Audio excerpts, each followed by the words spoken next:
Assalamualaikum warahmatullahi wabarakatuh. Bismillahirrahmanirrahim. Alhamdulillahirrabbilalamin. Allahumma sholli ala sayyidina Muhammad wa ala ali sayyidina Muhammad. Kita lanjutkan materi kita persamaan diferensial biasa. Untuk kali ini kita akan membahas tentang jenis persamaan diferensial order 1 yang keempat ya. Yang pertama kita sudah belajar tentang PD eksak, yang kedua reduksi PD eksak, yang ketiga jenis PD separabel, dan saat ini yang keempat PD homogen ya. Masing-masing punya penyelesaian tersendiri, cara maupun tahap yang berbeda itu ya. Sebelum kita mempelajari bagaimana cara penyelesaian PD homogen, kita pelajari dulu apa sih PD homogen, persamaan diferensial seperti apa yang masuk ke dalam klasifikasi PD homogen. Oke, di sini langsung bisa kita lihat di definisi 3.5. Misal seperti biasa ya, ada PD seperti ini bentuknya. Ya, M dx plus N dy sama dengan 0.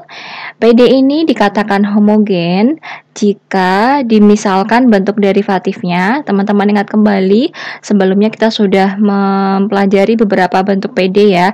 Ada bentuk derivatif, bentuk umum, bentuk diferensial. Nah, di sini kita ingat kembali untuk yang bentuk derivatif, yaitu yang berbentuk seperti ini, dy dx ya sama dengan f x, y ya. Maka jika terdapat fungsi G sehingga seperti ini bentuknya, jadi F ini bisa kita tulis dalam redaksi lain, yaitu fungsi G yang mana di dalamnya itu variabelnya Y per X ya. Nah, jika ada, kita bisa rubah fungsi F ini ke dalam fungsi G dalam variabel Y per X, nah maka PD ini kita sebut dengan PD homogen. Tuh ya, oke. Langsung kita ke contoh untuk menentukan PD homogen atau tidak. Di sini misal ada PD berbentuk seperti ini, ya. Berarti ini adalah M-nya, M dx plus N dy. Ya. Nah, PD ini merupakan PD homogen karena di sini kita ikuti definisi aja ya, jadi agar lebih mudah difahami karena masih dalam tahap awal ya. Kita ubah dulu berarti ke dalam bentuk derivatif ya, dy dx, untuk merubah dari ini bentuk diferensial. Untuk merubahnya ke bentuk derivatif, sebelumnya juga sudah kita pelajari ya, dengan cara di sini pindah atau tukar ruas seperti itu. Jadinya nanti seperti ini. dy dx sama dengan negatif 8x plus 2y per 2x plus 3y. Nah, dari sini sudah dalam bentuk derivatif. Selanjutnya kita ini ya, dy dx ya, sudah dalam bentuk derivatif, berarti f-nya kan ini ya. Ini merupakan fungsi f dalam variabel x, y. Nah, selanjutnya di sini kita ubah menjadi fungsi g dalam variabel y per x. Berarti di sini bisa kita kalikan ya dengan 1/x. Ya, berarti agar tidak merubah nilai, kita kalikan yang pembilangnya 1/x dan yang penyebutnya juga 1/x. Jadinya 1 kalau kita dikali 1 ya, kalau dikalikan jadinya tidak merubah nilai. Sah untuk dilakukan. Oke. Nah, di sini berarti diperoleh, sebentar saya tulis. Ya, seperti ini ya, 1/x per 1/x. Jadinya di sini diperoleh nih negatifnya, jangan sampai terlewat ya, negatif. Terus 8 plus 2y per x per 2 plus 3y per x. Nah, ini sudah dalam bentuk variabelnya y per x ya. Jadi karena diperoleh pada ruas kanan ini merupakan fungsi G dalam variabel y per x, atau fungsi dalam Y per X, nah maka terbukti ini adalah PD homogen. Itu ya. Dalam sumber lain, saya pernah menemukan ada cara lain untuk menentukan PD homogen ya, yang tidak seperti ini. It's okay, teman-teman bisa gunakan yang mana kan, tetapi di sini kita hanya pelajari yang ini aja ya. Teman-teman jangan bingung kalau menemukan di sumber lain untuk menentukan apakah ini PD homogen atau tidak, itu menggunakan cara berbeda ya, karena ada banyak jalan untuk menentukan ya, asal sesuai dengan kaidah yang berlaku, tidak ngasal, tidak ngarang, itu ya. Oke, di sini untuk pada perkuliahan ini kita mempelajarinya cukup seperti ini aja ya. Saya rasa ini sudah mudah untuk menentukan PD-nya homogen atau tidak. Baik, dari sini selanjutnya kita lanjutkan saat kita sudah menentukan apakah ini PD homogen atau tidak ya. Oh, berarti ini misal sudah terbukti homogen. Nah, baru kita bisa gunakan langkah-langkah penyelesaian PD homogen. Nah, di sini sebenarnya untuk menyelesaikan PD homogen kita bisa menggunakan dua cara. Ya, untuk yang pertama ini kita akan merubah PD homogen ke dalam PD separabel. Nah, kalau sudah menjadi PD separabel, berarti teman-teman tinggal gunakan langkah sebelumnya yang sudah kita pelajari tentang PD separabel. Itu untuk cara penyelesaian yang pertama. Untuk cara penyelesaian yang kedua, teman-teman bisa merubah PD homogen ini menjadi PD eksak. Nanti caranya berbeda lagi. Nah, kalau sudah jadi PD eksak, teman-teman tinggal selesaikan dengan PD eksak seperti yang sudah kita pelajari sebelumnya. Ya, jadi ada dua pilihan dari PD homogen ini. Teman-teman lebih cenderung untuk memilih akan dijadikan PD separabel atau eksak seperti itu. Akan tapi biasanya itu ada yang lebih mudah digunakan separabel dan ada yang lebih mudah digunakan caranya tuh yang dengan mengubahnya ke PD eksak begitu. Jadi terserah teman-teman dalam memilihnya. Menurut teman-teman lebih mudah menggunakan untuk yang suatu persamaan bentuknya seperti apa gitu, yang lebih enak menggunakan merubahnya ke PD separabel, atau mungkin suatu bentuk yang lain itu lebih enak dengan, menurut teman-teman lebih enak menggunakan yang merubah PD homogen menjadi PD eksak begitu ya. Oke, untuk yang pertama langsung saja di sini kita pelajari cara penyelesaian PD homogen yang pertama, yaitu kita akan merubahnya menjadi bentuk PD separabel. Ya, ini cara penyelesaian yang pertama. Untuk merubah PD homogen menjadi PD separabel, teman-teman bisa gunakan teorema 3.4. Ya, misal terdapat PD seperti ini. Ya, dan di sini tuh sudah kita buktikan homogennya. Jadi ada syaratnya ya, bahwa PD ini harus homogen dulu. Teman-teman buktikan homogennya. Nah, sesudah itu jika sudah terbukti homogen, teman-teman tinggal memisalkan variabel Y sama dengan UX. Maka PD ini akan berubah menjadi PD separabel tapi dalam variabel U dan X. Sebelumnya kan ini dalam variabel XY. Ya, saat kita merubahnya menjadi PD separabel, nanti akan berubahnya ke PD dalam variabel U dan X. Nah, nanti kalau sudah selesai diperoleh solusinya, berarti nanti teman-teman jangan lupa untuk merubahnya dulu menjadi variabel kembali ke seperti soalnya, yaitu X, Y. Nah, bagaimana merubahnya? Ini teman-teman ya menggunakan apa yang diketahui ini. Ya, karena Y sama dengan UX, berarti U-nya itu sama dengan Y per X. Jadi U-nya diganti Y per X, nanti diperoleh PD akhirnya separabel itu solusinya dalam bentuk PD dalam variabel X dan Y kembali. Ya. Oke, tanpa berpanjang lebar langsung kita lihat contoh 3.12. Misal ada persamaan diferensial ini saya ambil dari contoh 3.11 yang sebelumnya ini sudah kita buktikan homogennya. Ya, jadi untuk langkah ini kita skip untuk membuktikan dia homogen. Kalau misal belum terbukti, berarti misal ini PD baru, teman-teman buktikan dulu dia PD homogen ya, gitu. Nah, ini karena sudah kita buktikan bahwa dia berbentuk atau berjenis PD homogen, ya, karena dapat dinyatakan dalam bentuk derivatif ini, yaitu fungsi yang memuat variabel y per x, jadi terbukti dia PD homogen. Nah, selanjutnya berarti kita bisa ubah menjadi PD separabel dengan menggunakan teorema 3.4.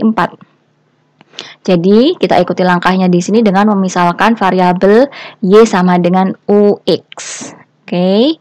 Dimisalkan y sama dengan ux. Nah, dari sini nih sebelum kita substitusikan ke sini, nah kita akan ubah dulu ini ke dalam beberapa bentuk ya. Karena y sama dengan ux, berarti di sini diperoleh y per x sama dengan u, tinggal pindah ruas aja. Nah, selanjutnya dari sini juga mengakibatkan kita peroleh dy dx sama dengan u plus x du dx. Nah, ini merupakan turunan biasa ya saat teman-teman mau menurunkan suatu fungsi perkalian. Coba saya tuliskan agar lebih jelas. Di sini teman-teman ingat kembali rumus y aksen sama dengan u aksen x plus x aksen u. Ya. Nah, di sini sebelum kita menggunakan formula ini, hati-hati ya teman-teman bahwa di sini itu kita menurunkannya terhadap variabel x. Jadi variabel x ini merupakan variabel bebasnya. Nah, sementara u ini dia itu fungsi dalam variabel x. Ya. Jadi dia itu di sini kita perlu berhati-hati dalam menurunkannya terhadap x. Gitu.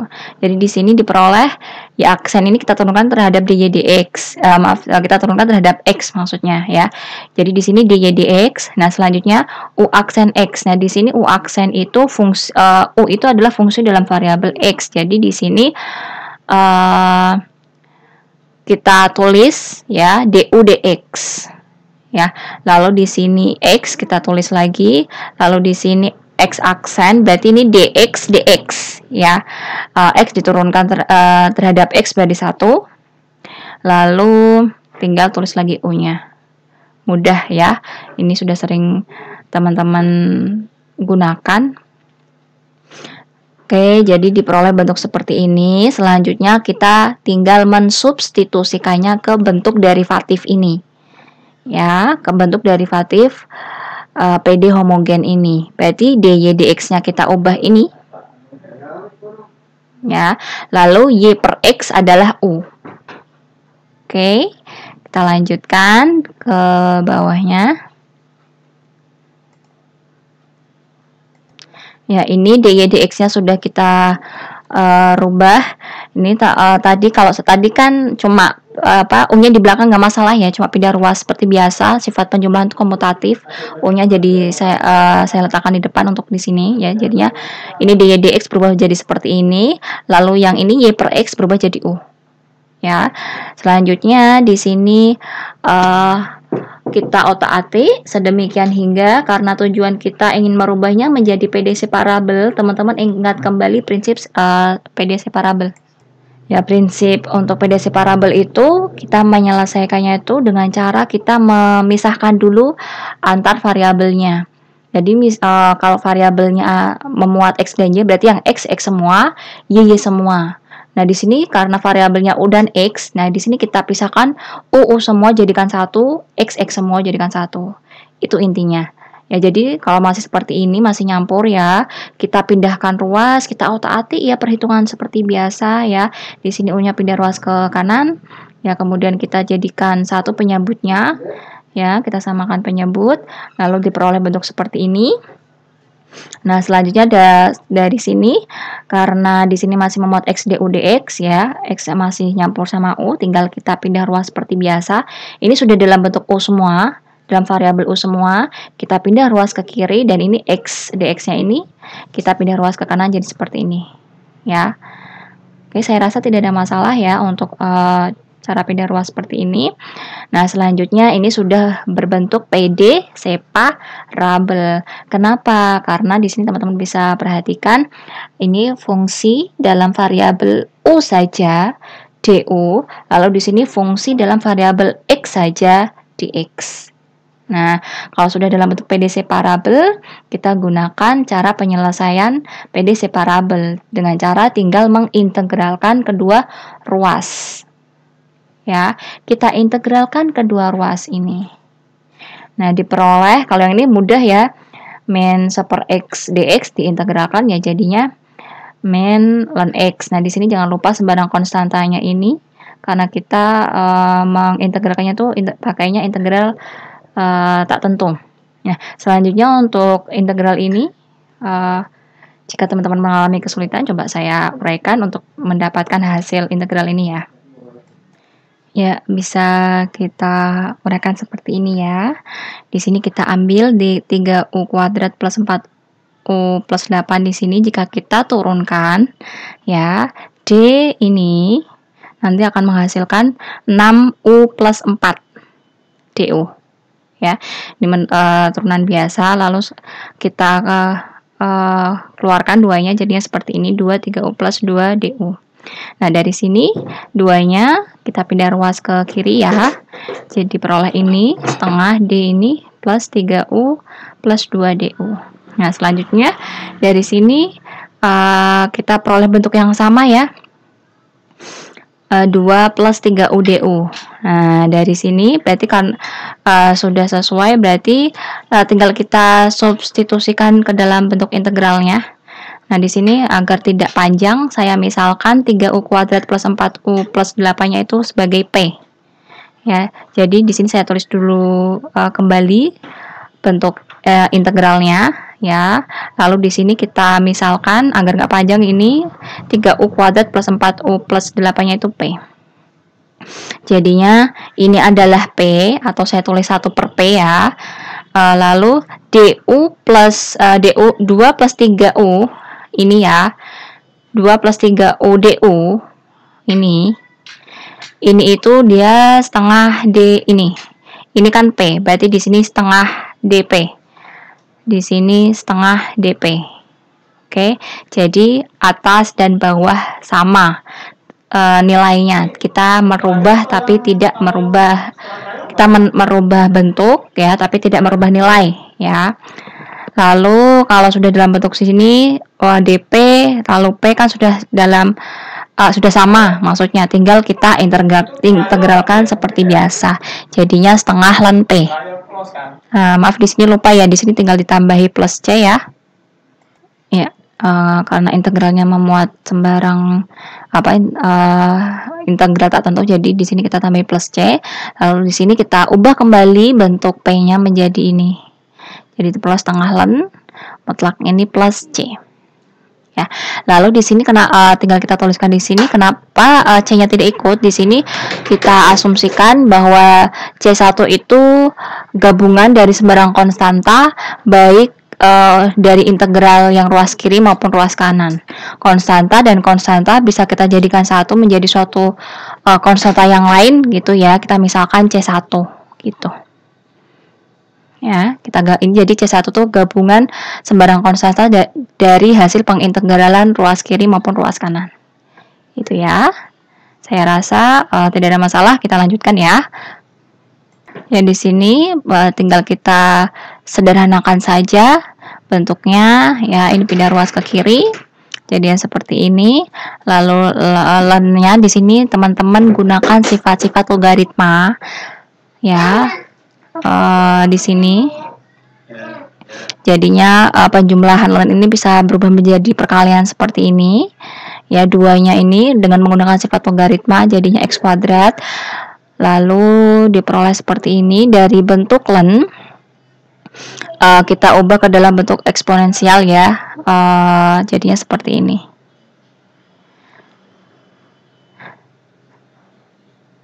Nah, sebenarnya sudah saya jelaskan di video sebelumnya juga ya.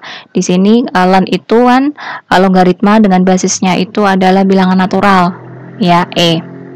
Nah, jadi di sini saat kita merubahnya, kita mengubah bentuk logaritma ini ya seperti biasa ya, A log B sama dengan C.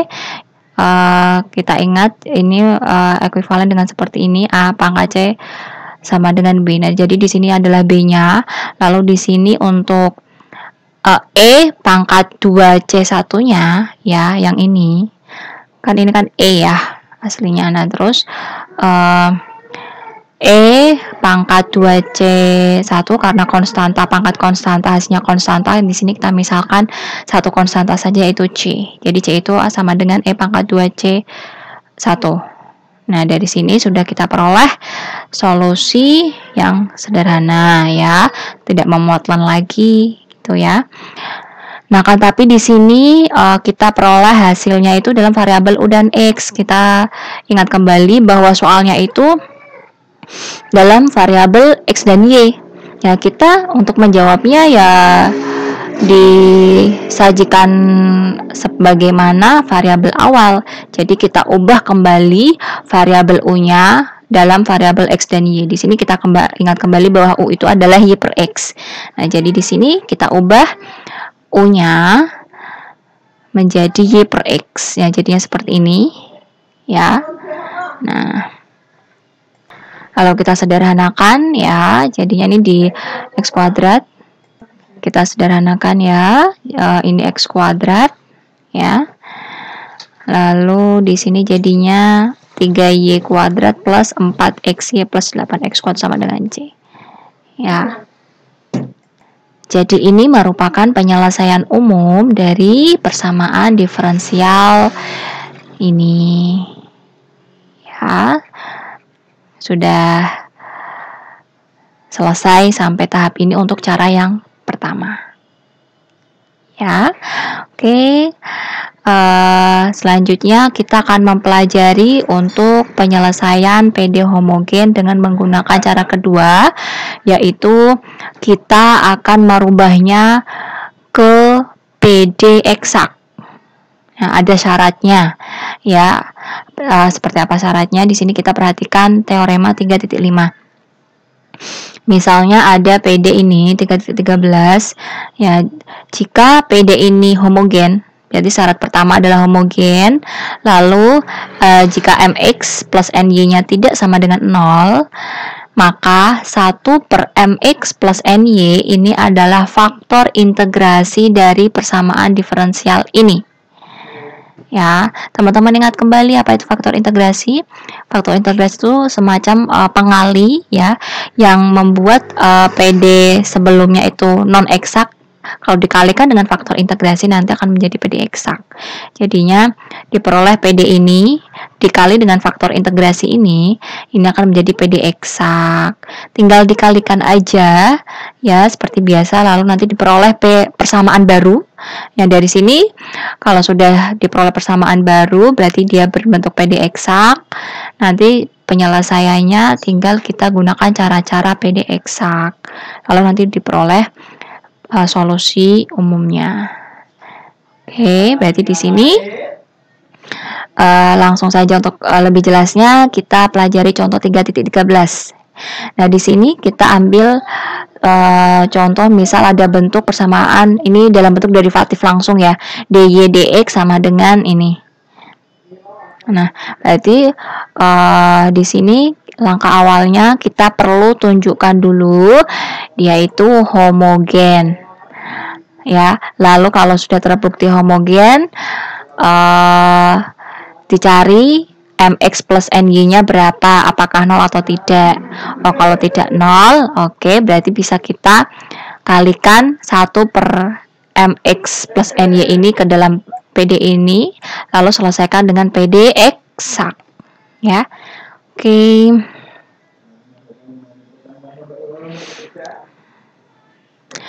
Untuk langkah awal di sini saya sajikan dari derivatif ya, agar biasanya kan formula-formula yang kita gunakan di dalam teorema-teorema ini kan dalam bentuk diferensial.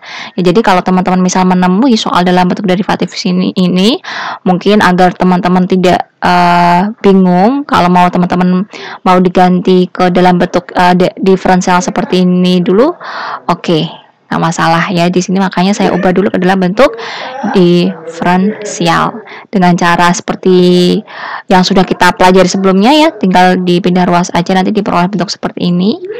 Ya, lalu di sini kita letakkan dx-nya di depan ya, agar di sini diperoleh bentuk m dx ya, min ini n dy ya, m besar n besar. Ya, berarti sudah dalam bentuk seperti ini. M dx plus n dy. Nah, selanjutnya di sini kan sebenarnya kita mau merubah dari PD homogen itu menjadi PD eksak. Nah, jangan-jangan ini memang dari awal sudah eksak duluan gitu masalahnya.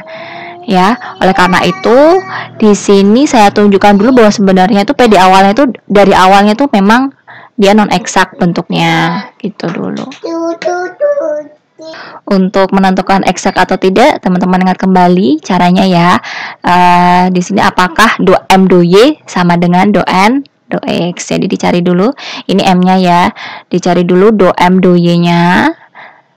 Ini, lalu do n do x-nya. Ini jangan lupa saat teman-teman mau menurunkan ini n-nya itu di sini karena tandanya negatif ikut ya.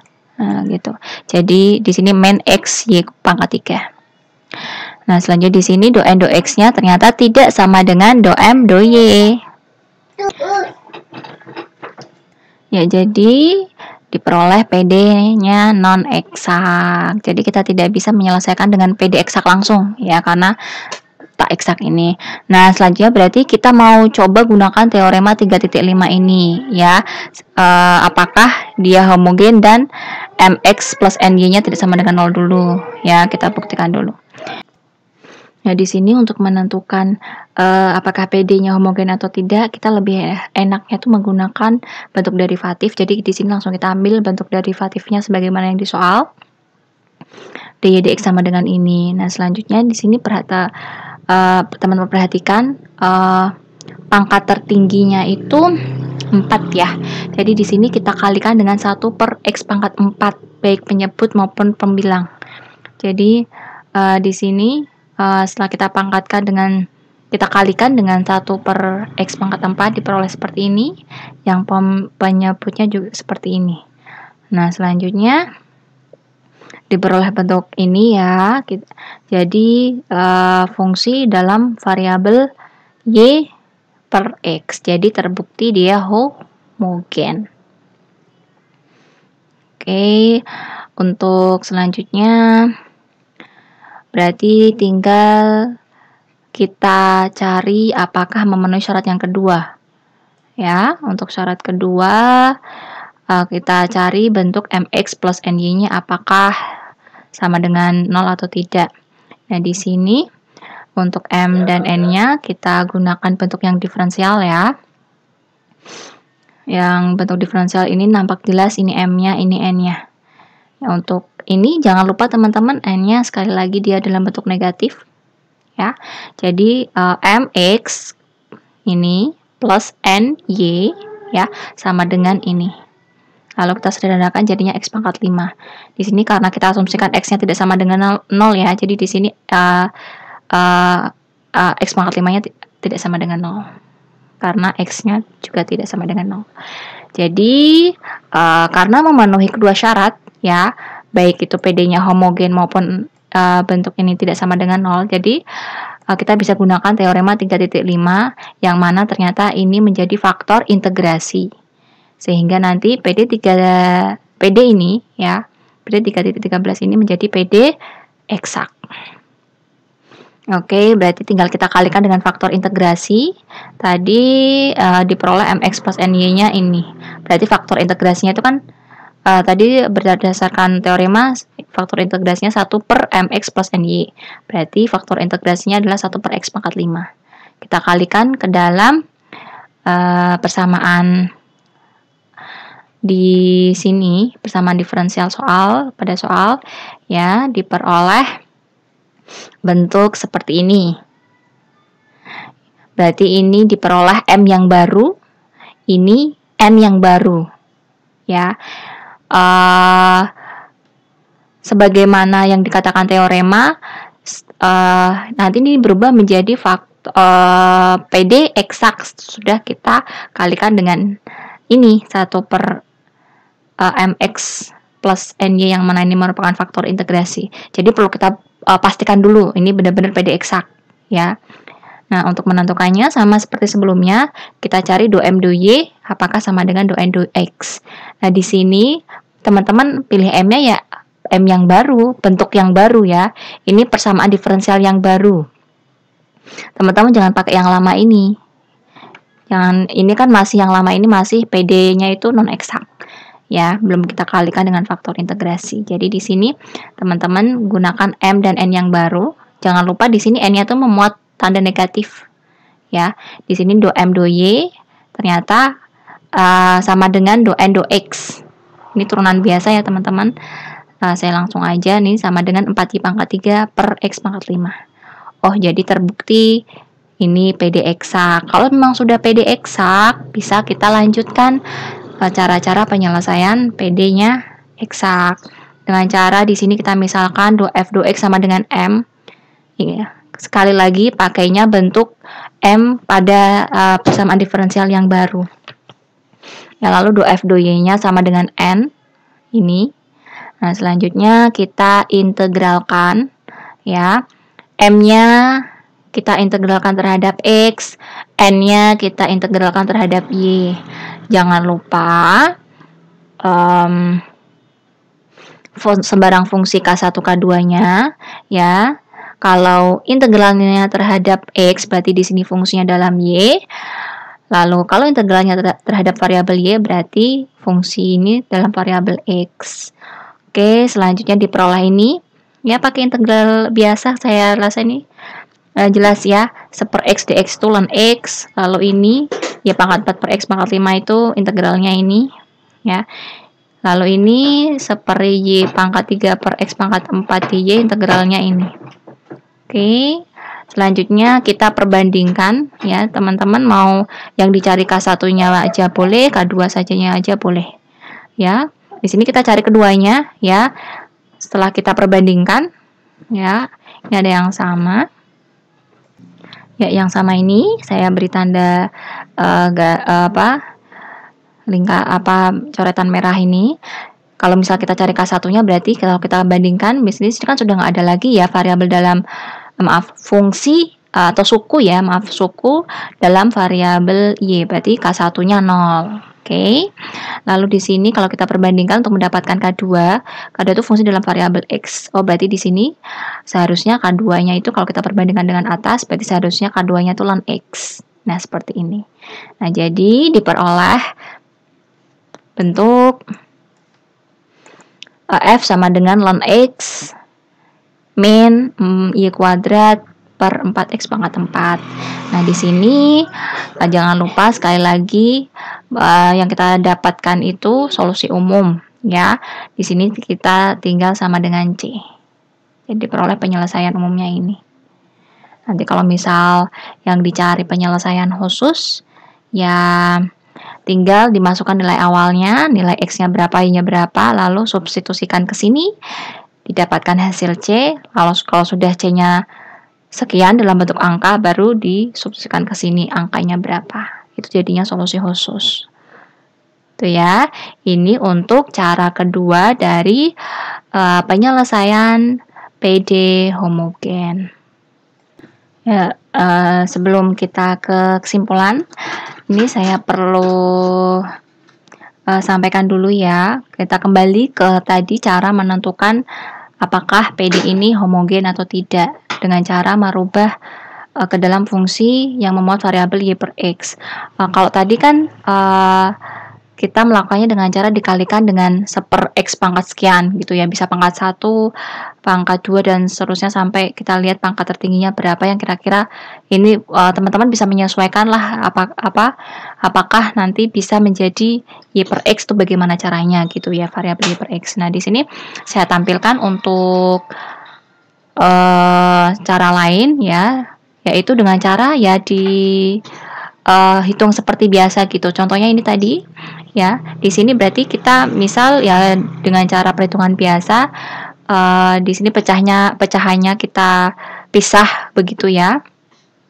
X pangkat 4 per X Y pangkat 3 plus Y pangkat 4 per X Y pangkat 3. Nah, dari sini ya kita hitung seperti biasa, disederhanakan jadinya ini ya, disederhanakan juga jadinya ini, lalu diperoleh nanti bentuknya ini kan masih dalam X per Y ya.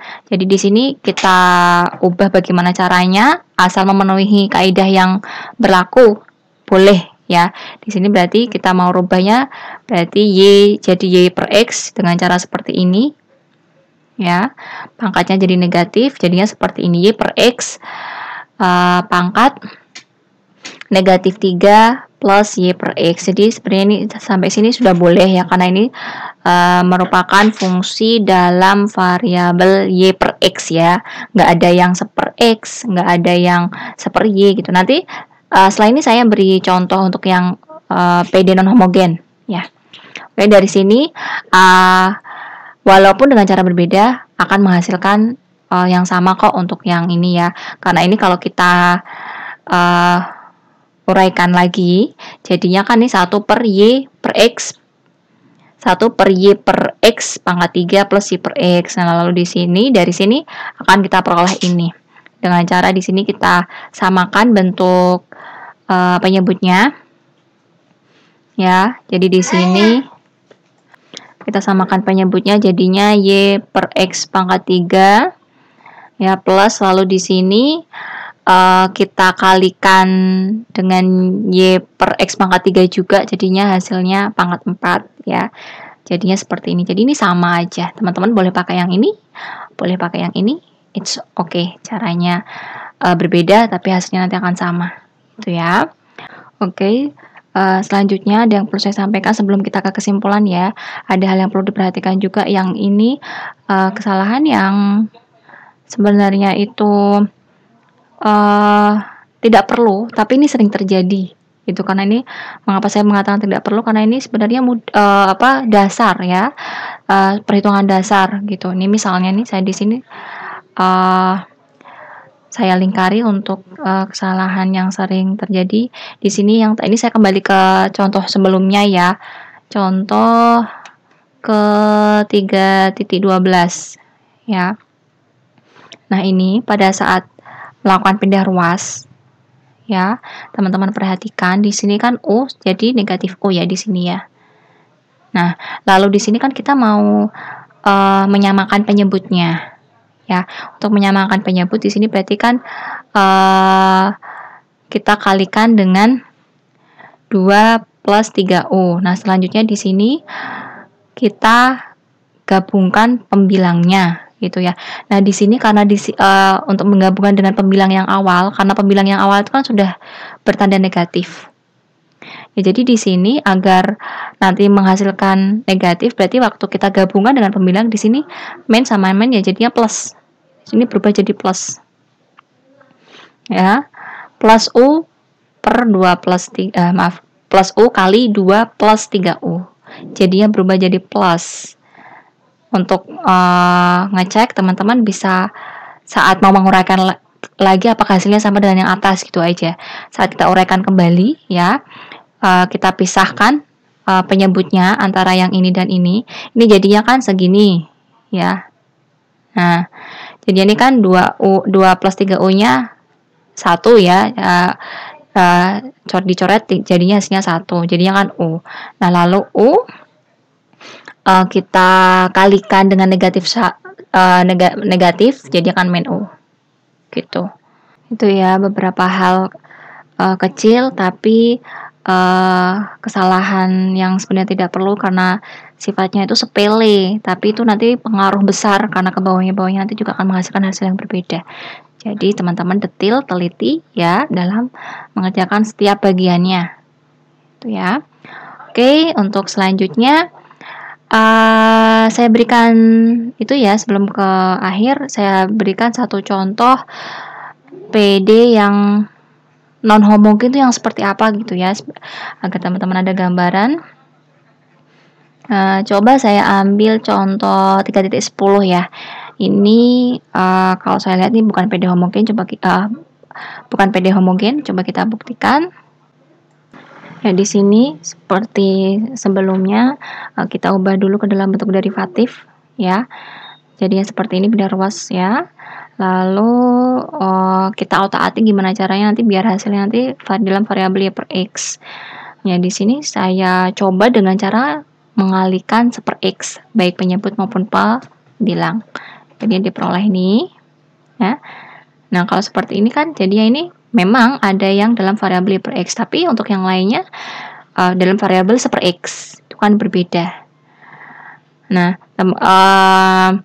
misal teman-teman menjumpai variabel dalam seper x maupun seper y, ya itu berarti tidak bisa kita katakan dia fungsi dalam variabel y per x.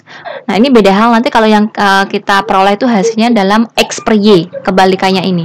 Kalau hasilnya masih dalam variabel x per y itu bisa kita otak-atik dengan cara yaitu tadi pangkatnya jadi negatif ya, jadinya y per x tapi pangkatnya negatif. Ya, jadi kalau yang contoh seperti ini yang tidak bisa kita rubah ke dalam y per x lagi. Jadi ini adalah contoh yang PD non homogen. Itu ya teman-teman.